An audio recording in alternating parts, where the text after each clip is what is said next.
After 2 years, I finally read my dad's suicide note. I really should have read it sooner. An hour had passed, then 2, then 3. I must have called at least a dozen times, but every call had the same result. Straight to voicemail. By the time it was noon, I knew something had to be wrong, very wrong. If my dad slept until 7:30 a.m., that was sleeping in for him, even on a Sunday. I did the next thing I could think of and called my Uncle Dan, who lives only 25 minutes away. "Hey, Uncle Dan, sorry to bother you, but have you heard from my dad?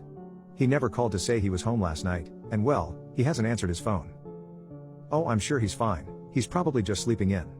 He's an empty nester now, or maybe he's just working on that old Camaro. Maybe he'll finally get it running," Dan said with a chuckle. "Look," I said while pacing my room, somewhat annoyed by his lack of concern, "can you just please do me a favor and go check on him?"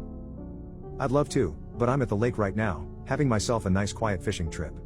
But tell you what, if you haven't heard from him by later this afternoon, I'll stop by on my way home and smack him for you." "Alright, thanks Dan," I said before hanging up, not even trying to hide my disappointment. I couldn't understand how Dan could just blow off the fact that Dad hasn't called me.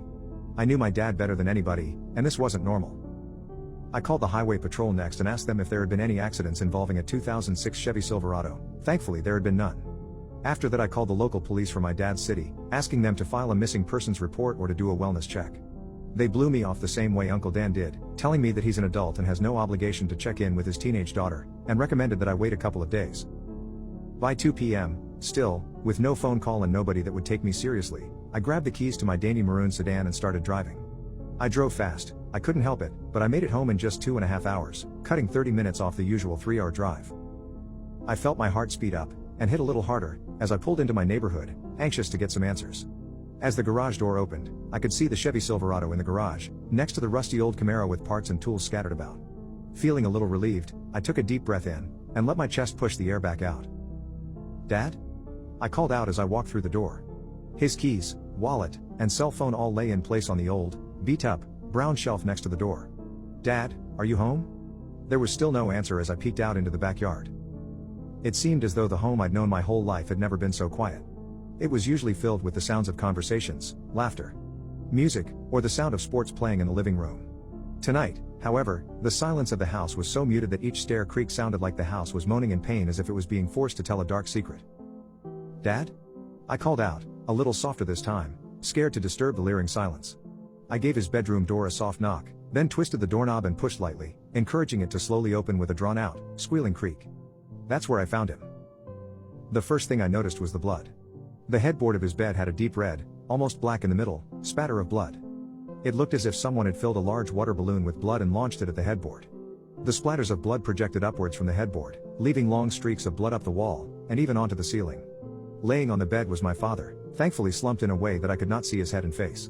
Next to him, I could see the deep brown wood stock of his 12-gauge shotgun. This is an image I can't get out of my mind. The harder I try to not think about it, the more I think about it. It haunts me, every day and every night.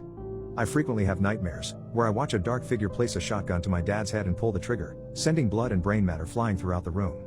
I always try to stop it from happening, but I'm unable to move. That evening, I experienced what shock truly is. It's as if the part of my mind that controls how rational people should act simply broke. I know I called 911, I know I told them someone was dead, but I barely remember anything else from the ensuing events until the funeral, and the time the detective told me that my father's death had been ruled a suicide. Detective Tilly was her name. I always kept her card in my nightstand. She handed me a Ziploc bag. Inside was an off-white envelope that was once sealed but had carefully been opened. On the outside, written in black ink, my name was written.